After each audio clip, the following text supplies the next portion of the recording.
nossa aula é variação linguística, tema muito pertinente também no Enem. Bom, mas do que se trata a variação linguística? Como o próprio nome já diz, ela fala sobre as variações de um determinado idioma.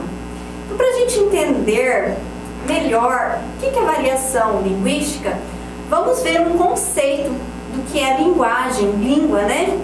Então, língua é uma unidade verbal, seja ela oral ou escrita, utilizada por um grupo de indivíduos numa determinada comunidade. Bom, nós temos diversos idiomas, diversas línguas, e nós temos línguas que são consideradas vivas e línguas que são consideradas mortas, tá? Como que a gente diferencia isso? Bom, uma língua viva, um idioma vivo, é aquele que está em constante variação, em constante mutação. Então, por isso que nós estudamos as variações linguísticas. Se nós pegarmos idiomas mortos, como o sânscrito, o hebraico e o próprio latim, nós vamos verificar que as palavras, os dialetos, os dizeres, eles não mudam. Enquanto que no idioma vivo, eles estão em constante mutação. E isso é totalmente normal, tá, pessoal? Por quê? Porque isso indica que a língua é viva mesmo. É o fato dela estar em constante mutação. Bom, uma língua é uma construção humana e histórica, tá? Então percebam que todo idioma, ele tem referências humanas e referências da sua história, da história daquele povo, daquela comunidade. Ela também é organizadora de identidade dos seus usuários. Então, quando a gente fala, por exemplo, em Tupi-Guarani, a gente pensa logo nos indígenas. Por quê? Porque é um idioma que identifica os índios. Quando nós falamos em português, em língua portuguesa, nós pensamos em quê? Os brasileiros. Então percebam como que a língua, ela tem essa capacidade de criar uma identidade de quem utiliza. Ela também dá unidade a uma cultura, a uma nação. Muitos historiadores, muitos estudiosos falam que quando você quer destruir um povo, qual é a primeira coisa que você ataca? A língua, né? Porque quando você ataca, quando você destrói a língua, você vai destruindo o elemento que mais une esse povo ou essa comunidade. E uma língua viva é dinâmica e por isso está sujeita a variações. Ah, professora, mas então tudo eu posso na língua? Não, também não é assim, né? A variação linguística, ela é mais perceptível na oralidade. Ela também existe na forma escrita, mas ela é mais sucinta, mais concisa, tá? Então, a gente vai perceber mais a variação linguística na oralidade, mas ela também aparece em algumas situações na escrita, embora não seja tão fácil da gente perceber.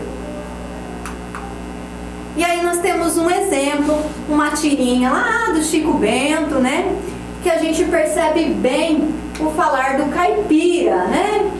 Então, nós temos aqui. Eu aqui não posso nem pensar nisso. Quem me dera.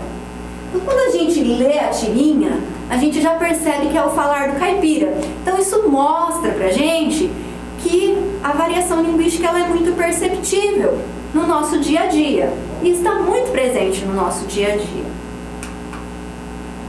Bom, a variação linguística ela é um fenômeno natural originado pelo dinamismo linguístico, tá? É importante a gente observar que toda variação linguística ela é adequada para atender a necessidade de um grupo. Então, para o caipira, é normal falar como nessa tirinha. Agora, para o médico, para o advogado, para o estudante do Enem, né, não é comum utilizar a variedade linguística do caipira. Por quê? porque ele tem uma chance muito grande, né, de se sair mal utilizando essa variedade linguística, tá? Mas o que a gente precisa entender é que se toda variação linguística ela é adequada para entender uma necessidade comunicativa, então quando a gente não aceita, quando a gente emite um juízo dizendo que essa variedade ela é melhor do que essa, nós estamos criando um preconceito linguístico, tá, pessoal?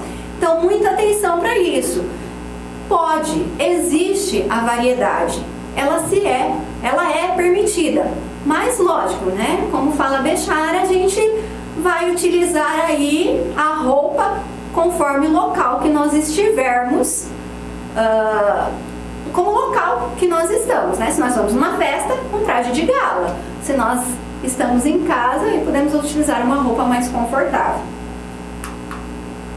E aqui nós temos um outro exemplo, então. Uma entrevista de emprego, a candidata falando: olha, falo fluentemente inglês, espanhol, francês, russo, italiano e alemão. E aí quem está entrevistando pergunta: e o português? Aí varia. Então a gente percebe que tem uma variação linguística na fala da entrevistada. Bom, tipos de variações linguísticas. Nós temos 4 tipos de variações: a geográfica, histórica ou diacrônica, variação social ou diastrática e variação situacional ou diafásica.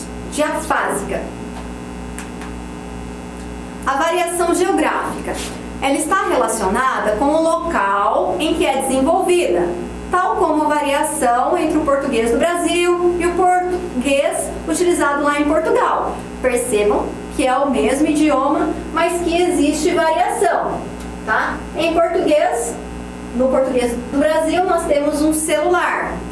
No português de Portugal, nós temos um telemóvel. Ah, professora, mas o que está certo? Ambos. Cada um representa uma realidade.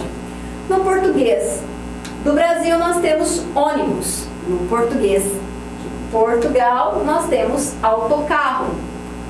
Da mesma forma, no português do Brasil, nós temos trem. E no português de Portugal, nós temos comboio. Tá? Isso vai acontecer algumas vezes dentro do nosso país também. Por exemplo, mandioca. Em algumas localidades nós conhecemos como mandioca, em outras como aipim, em outras como macaxeira. São variedades do nome, né, de uma raiz que variam conforme a localidade. Em segundo, nós temos a variação histórica ou diacrônica. Bom, ela ocorre com o desenvolvimento da história. Então, quanto mais passar o tempo, essa variação ela vai ser mais perceptível.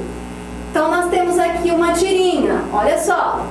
Vejam que belos movimentos elípticos fazem essas ondas.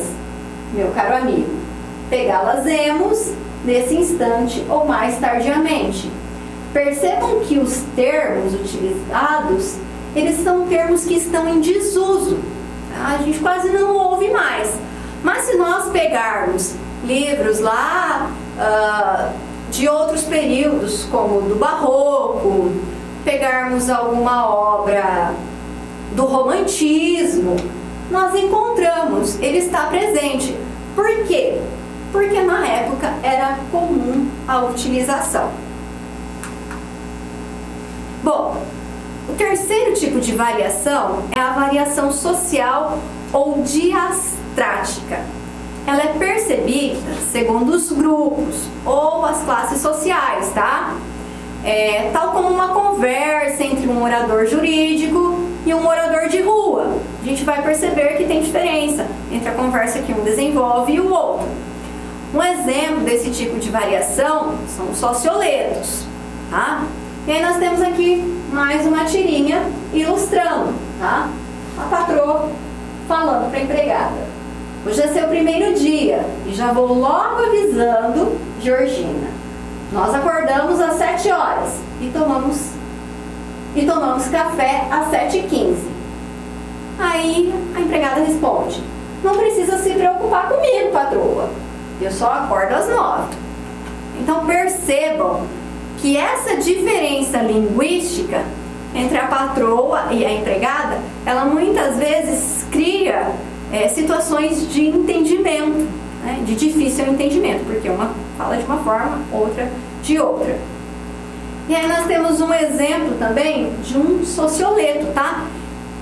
Que retrata o quê? Uma determinada linguagem utilizada por um grupo social. Aqui no caso retrata a linguagem médica, tá? Da mesma forma nós vamos ter a linguagem que é mais utilizada pelos advogados e por outros profissionais. Exemplo então, de acordo com o laudo, você está com um processo de intumescência, resultante de lesão inflamatória e necrose subcutânea. Nossa, o paciente já não entendeu nada, né? Meu Deus, doutor, e quanto tempo eu tenho de vida? Ah, não se preocupe, é só um furúnculo.